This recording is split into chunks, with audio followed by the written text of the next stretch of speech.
a todos ustedes de un tema que a mí me interpela muchísimo y que es precisamente el de la madre estrago.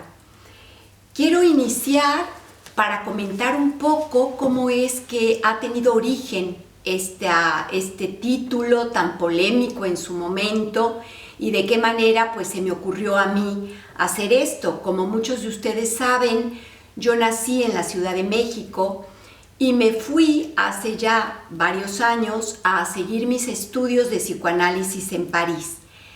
Y aproximadamente en el año de 1998, yo empecé a tener el deseo de escribir un libro que tuviera que ver con la madre estrago, pero no sabía el título. Entonces yo me puse en contacto con algunas editoriales mexicanas para poder escribirlo y publicarlo allí. Yo ya tenía bastante tema, digamos, de escritura. Y fíjense que lo que me pasó fue bien interesante porque estas editoriales a las que yo acudí no quisieron mantener el título.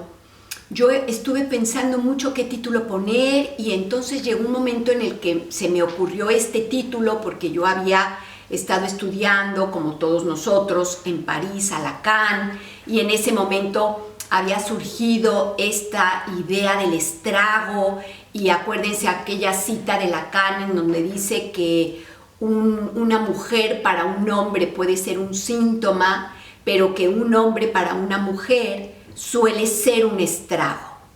Entonces esto a mí me llamó mucho la atención en aquel momento y me parecía como muy importante poder plasmarlo porque yo estaba ya investigando bastante a nivel de cómo, de alguna manera, a partir de la función materna y la relación que tiene esta función materna con el hijo, va a producir de alguna manera algo que más adelante va a permitir que ese hijo se relacione a nivel amoroso con una pareja que va a tener ciertos rasgos de esa relación con la madre, especialmente cuando la relación se ha establecido desde el estrago.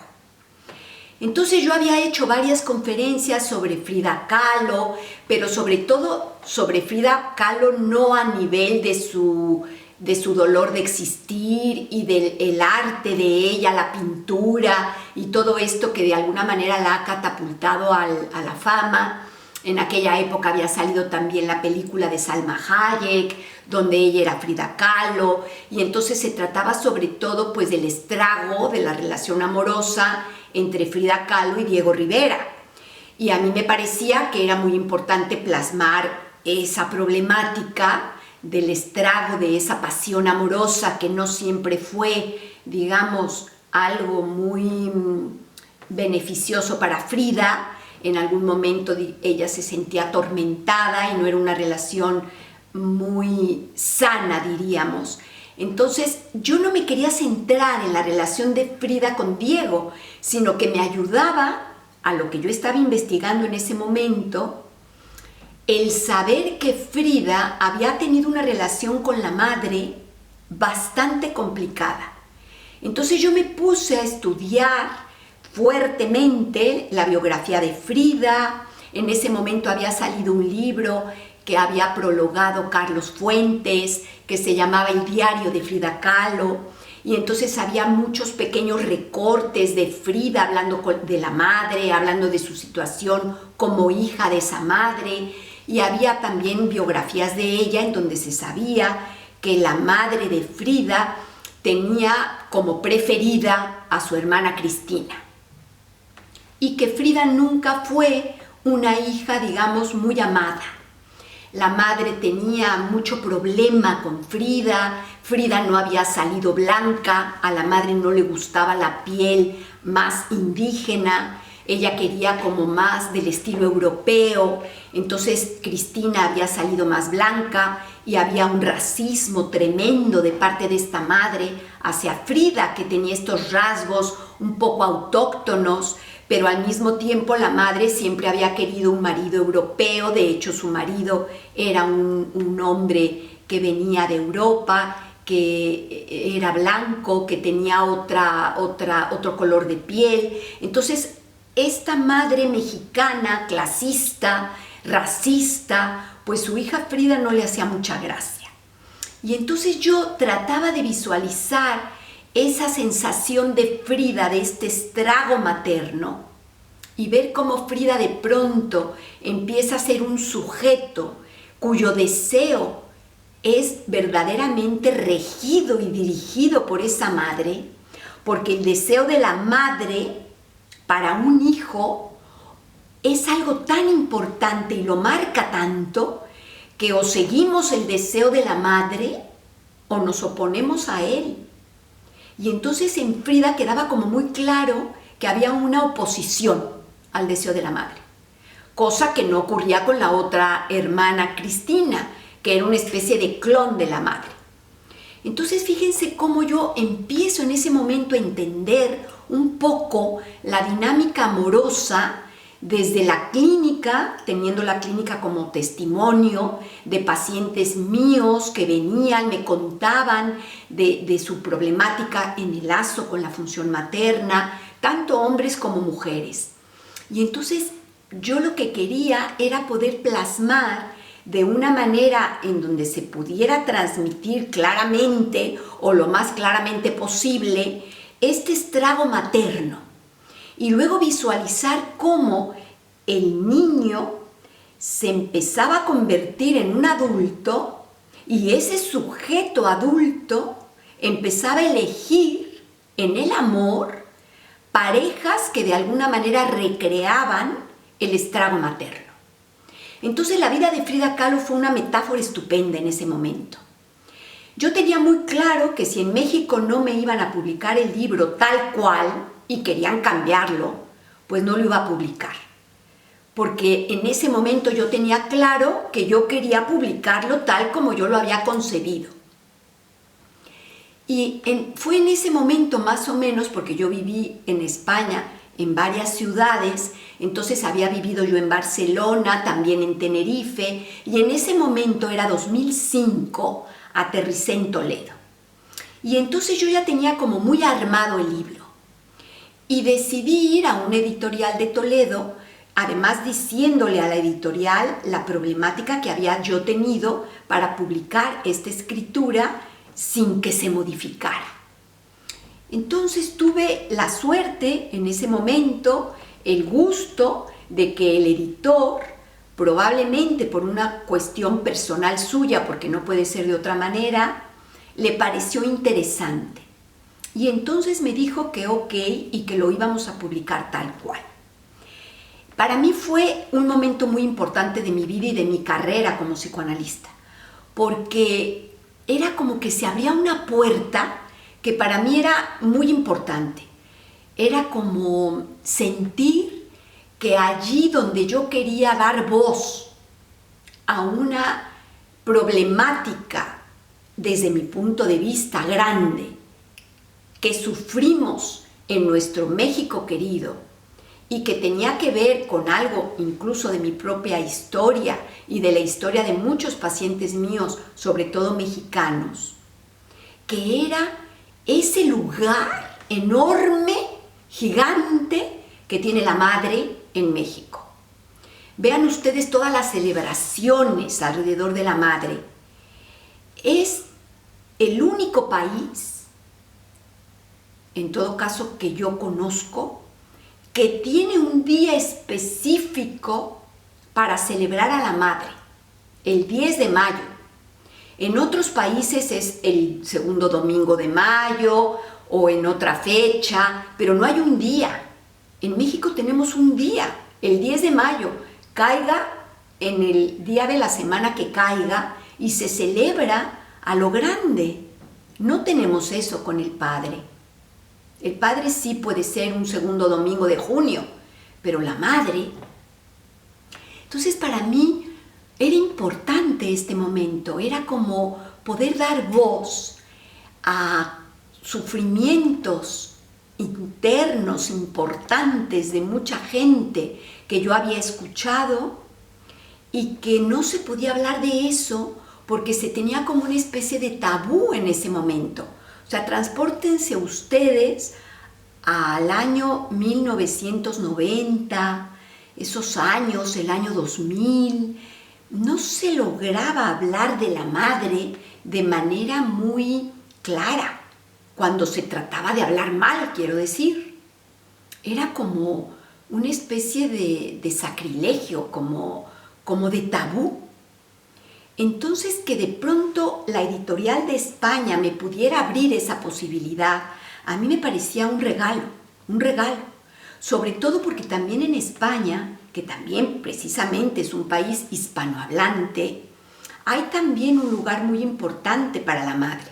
En México tenemos el 12 de diciembre para la Virgen de Guadalupe, y aquí en España cada ciudad, cada pueblecito tiene su patrona.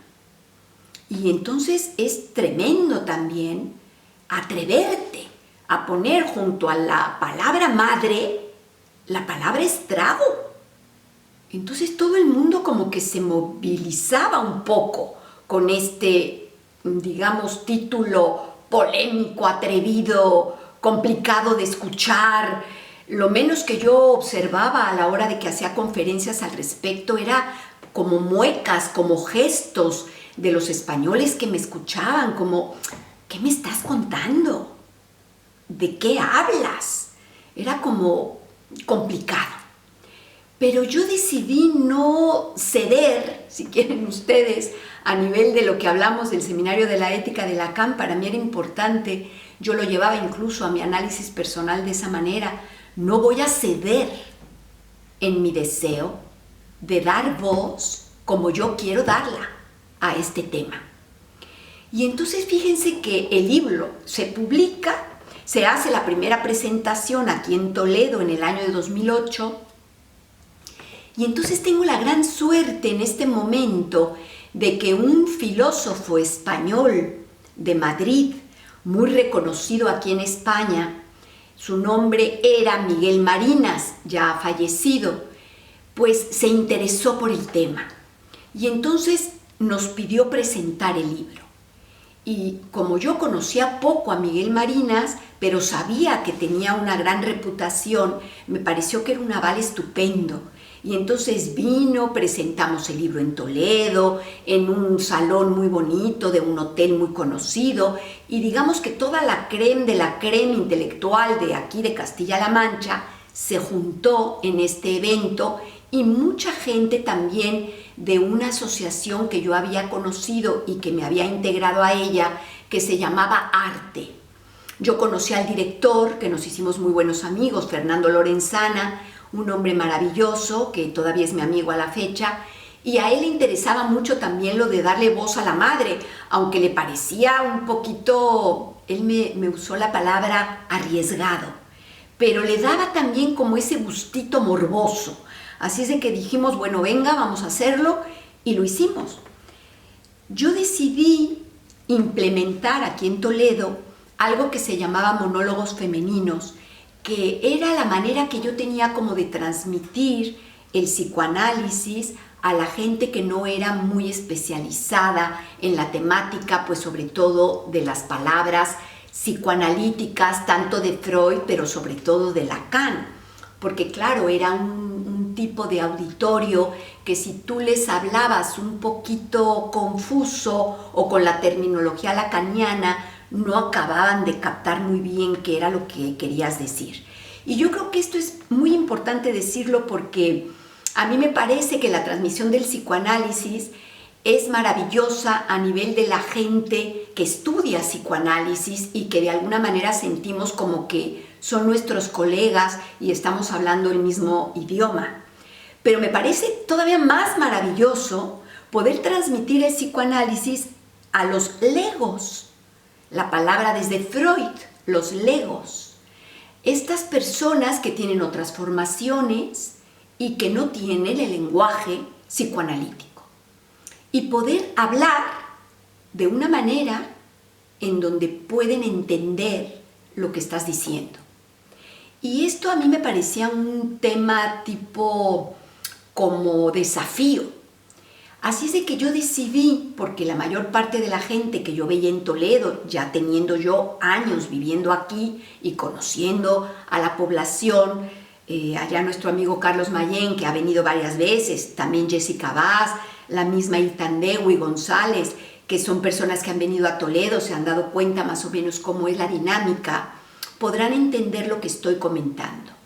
Es una ciudad cerrada, mucha gente lo dice así, las murallas del casco histórico son murallas grandes, pero cerradas. Y su población, aunque estemos en el siglo XXI, sigue siendo una población cerrada que no permite mucha apertura en general. Entonces yo tenía estas, digamos, situaciones específicas de mis propias características, que era pues que no era toledana, sino mexicana, que venía de otro lugar, que hablaba un poco de cierta terminología francesa, porque mis estudios superiores se habían realizado en París. Entonces, había ciertas situaciones que no me colocaban dentro de lo familiar, sino que yo estaba más bien colocada dentro de lo diferente y no familiar. Todo eso fue para mí una experiencia y lo sigue siendo, porque yo llevo 20 años viviendo en Toledo y para mí sigue siendo una experiencia cada día el lograr encontrar la posibilidad de introducir la transmisión del psicoanálisis en esta ciudad. Ya ahora tengo otro sitio porque he ido poco a poco picando piedra, como decimos, y desde aquellos inicios la gente poco a poco ha ido conociéndome y ahora lo que llamamos en Francia el bouche à oreille, el boca a boca, pues ya la gente sabe quién eres, cómo es tu trabajo, ya ha habido tiempo en que te van conociendo los analizantes y van teniendo tiempo viniendo al tratamiento y entonces pues no es lo mismo que cuando se inicia. Pero a mí me pareció importante iniciar así, iniciar desde un lugar un poquito controvertido.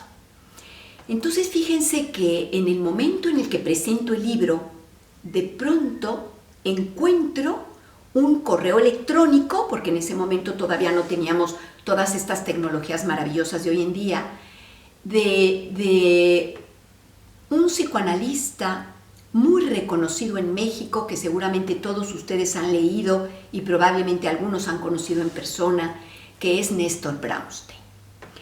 Néstor Brownstein había sido mi profesor en el CIEP, en México, de la maestría. Pero además, cuando yo terminé la maestría, hicimos muy buena relación de amistad. Él nunca fue mi psicoanalista, así que abrimos un lazo de amistad muy importante entre los dos.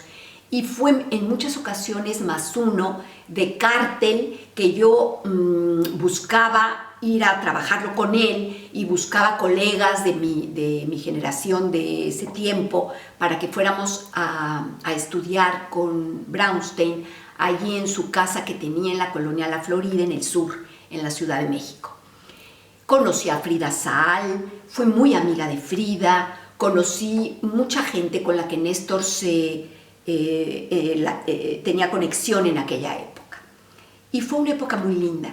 Entonces, cuando yo ya estaba viviendo en Toledo y él se entera que yo he publicado este libro, me pide que se lo mande por correo. Entonces, yo le envío el libro por correo y él me dice: Cristina, si tienes interés en venir a presentarlo a México, para mí sería un honor presentarlo.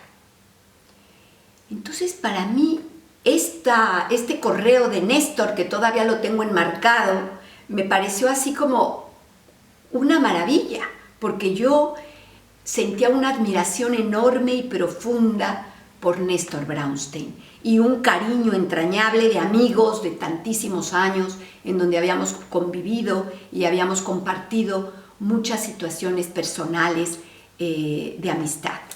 Así que le dije, para ayer. Entonces nos fuimos a México y esto fue en el año 2010. Néstor presentó el libro y fue una presentación preciosa en México, preciosa. Después nos fuimos a oír mariachis, fue como lindo. Realmente para mí fue un regreso a México, yo diría por la puerta grande, fue para mí enorme, enorme. Y bueno, fíjense, desde esa fecha, 2010, yo no he vuelto a México más. Ya pasaron 15 años y yo no he regresado. Pero sí que he recorrido con la Madre Estrago muchas otras cosas.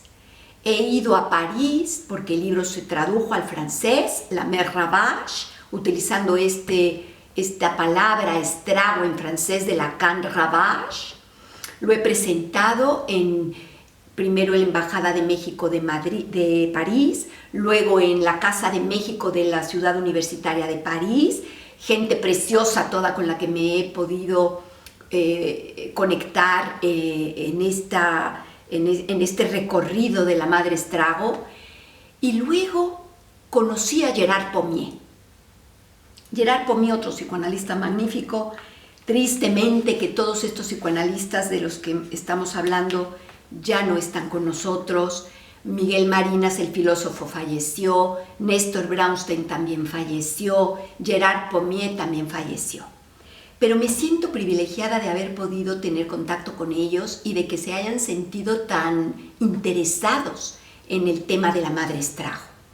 Gerard Pommier lo presentó en una universidad de París que se llama Paris Diderot y lo presentamos en francés y fue una presentación también para mí como entrar a París por la puerta grande. Este libro sigue presentándose en numerosas ciudades. Es innumerable lo que puedo decirles de los sitios a donde he ido, hablando del libro de la Madre Estrago y hablando de conferencias sobre la Madre Estrago.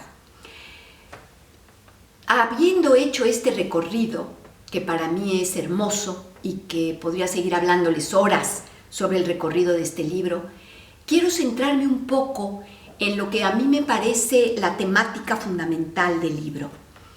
Miren, como yo les comentaba en el inicio, yo lo que quería, y creo que lo he logrado de alguna manera, era transmitir a personas que no tenían mucha idea del psicoanálisis lo que significa la función materna.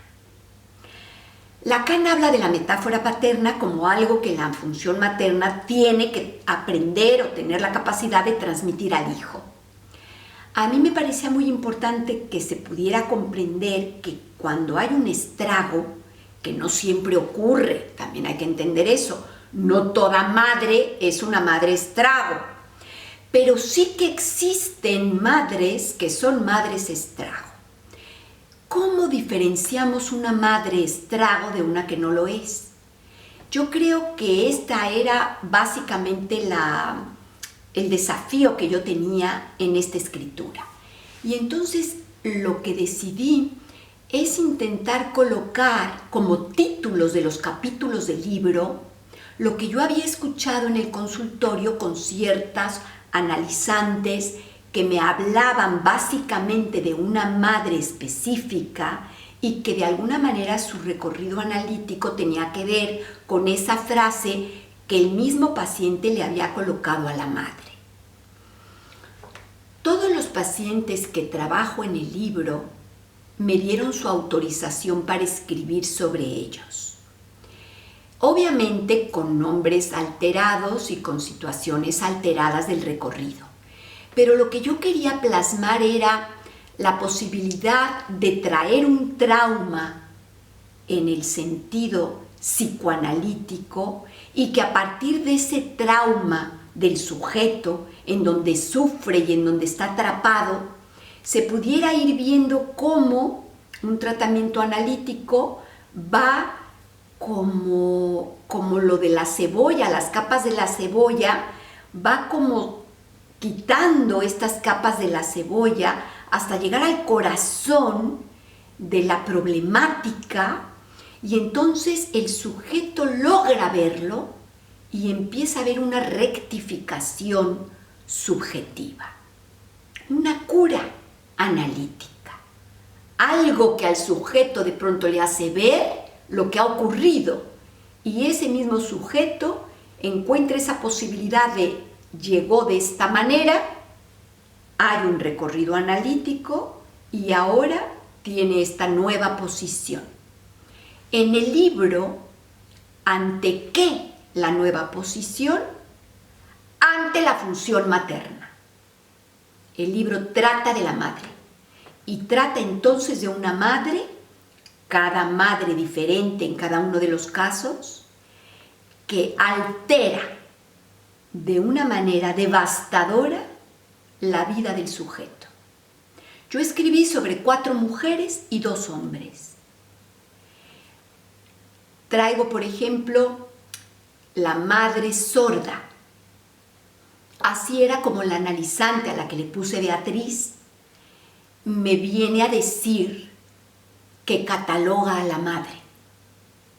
Mi madre es sorda, pero no porque no tenga oído, sino porque no me escucha. Y a partir de esto que me dice la paciente, empieza algo que toca las fibras de mi paciente como sujeto. Y de pronto ella se va dando cuenta que tiene una serie de síntomas que la llevan a colocarse en la vida por su propio lazo con esa madre que no la escucha. Tenemos otro paciente, por ejemplo, que es un hombre al que le puse el nombre de Fran. Fran me habla de una madre que él me dice es la Madre Santa. Y lo que Fran me va a contar es que la madre es una madre que quiere que él sea cura, que quiere que él se dedique al seminario, porque quiere que él logre pedirle a Dios perdón por los pecados familiares. Pero Fran no quiere ser cura. Entonces viene al tratamiento con la presión de un mandato materno, con una madre devastadora que no le permite tener un deseo propio, porque la misma madre no tiene tampoco un deseo propio fuera del hijo.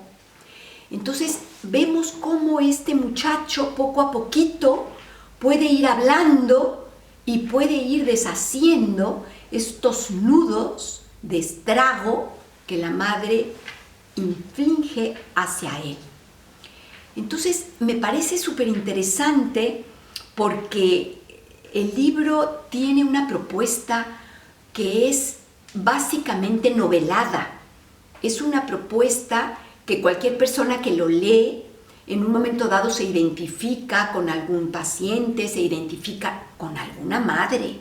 Yo he tenido de pronto gente que viene a mi consultorio y me dice, mire, a mí me da un poquito de vergüenza, pero yo vengo con usted porque he leído el libro de la Madre Estrago y yo me identifico con la madre egoísta. Entonces vengo aquí porque me he dado cuenta que soy una madre egoísta. Y a mí esto me ha parecido fundamental.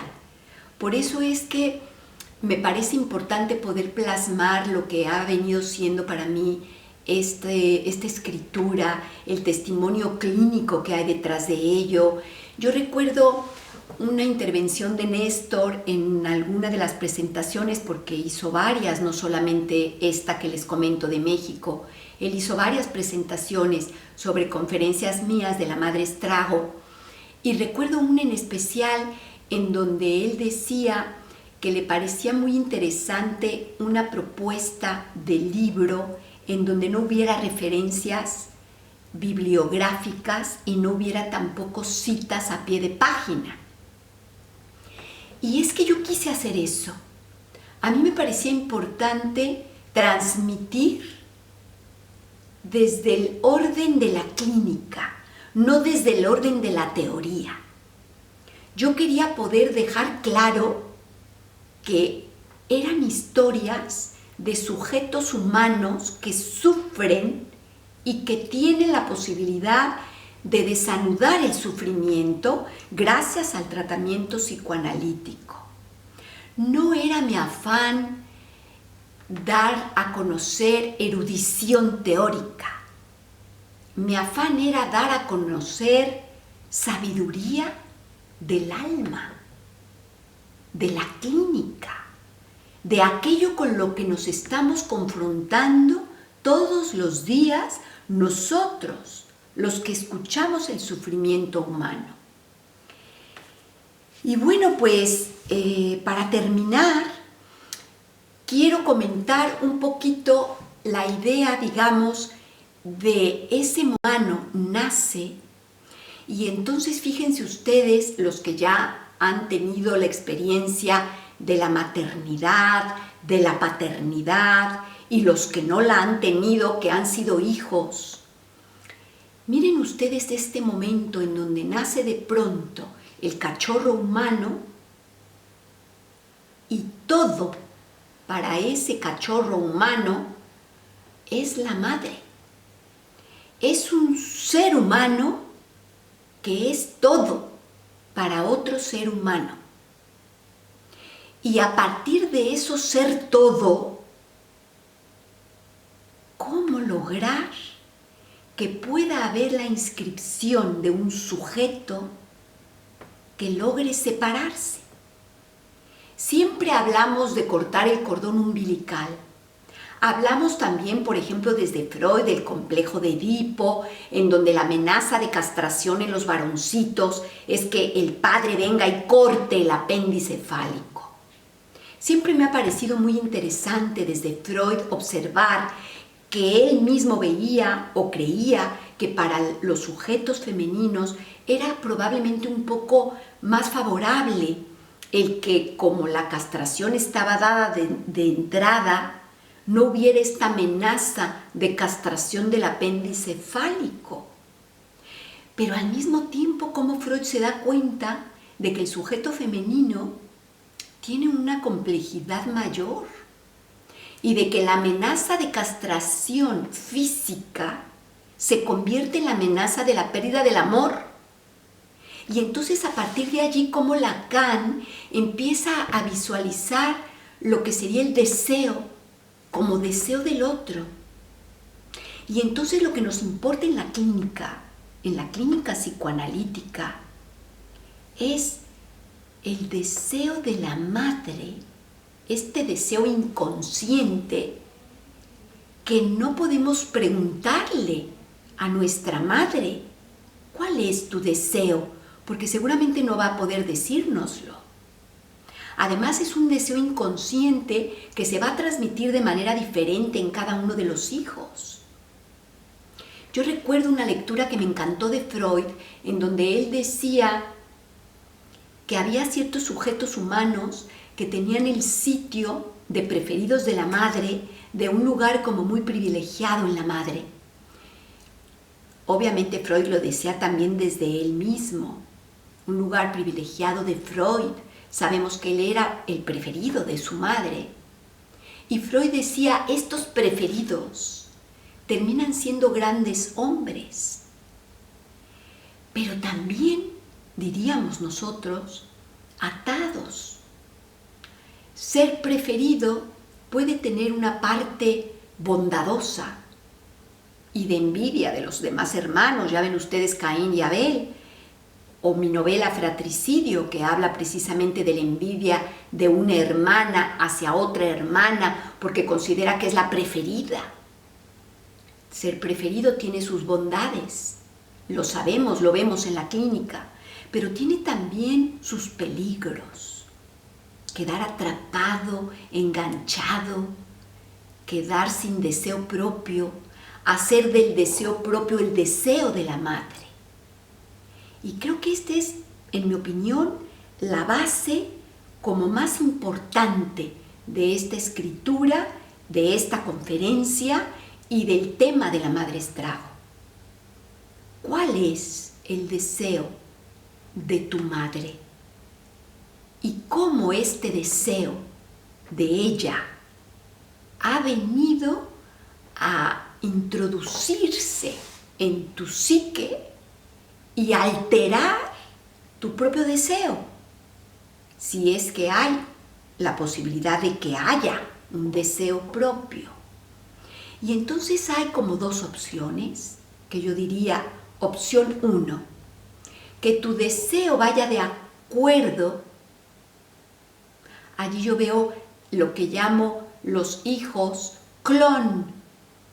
Por ejemplo, ustedes ven, aquí en España tenemos dos famosas que son bastante interesantes porque Ha habido últimamente un escándalo con nuestro querido escritor peruano Mario Vargas Llosa, que dejó a la esposa por esta famosa española que es Isabel Preisler. Y ustedes ven la imagen de Isabel Preisler y luego ven la imagen de su hija, que es Tamara Falcó. Clon. La hija es clon de la madre. Aquí yo diría número 1. Es cuando te identificas al deseo de la madre, cuando lo repites, cuando se te introduce y de alguna manera se convierte en tu propio deseo algo que es el deseo de la madre. Y luego tenemos el otro, el número 2, que sería cuando te opones. Entonces, de alguna manera captas el deseo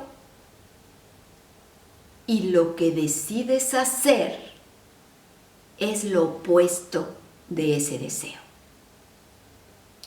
En el caso que estoy comentando, por ejemplo, sería una hija que en lugar de ser Tamara Falcó, fuera alguien que no se pareciera a la madre.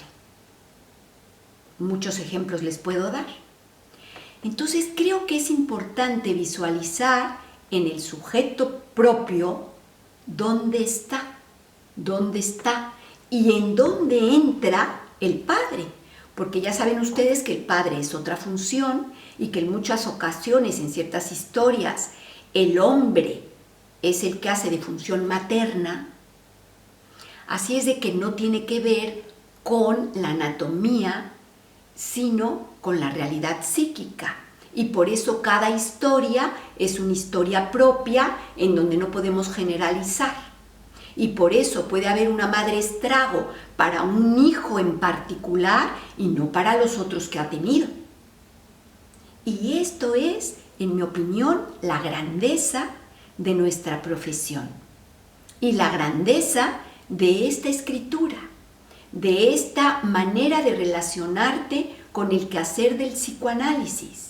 Poder ir caso por caso, situación por situación, y poder ser observadores y ser alumnos, porque siempre seguiremos aprendiendo.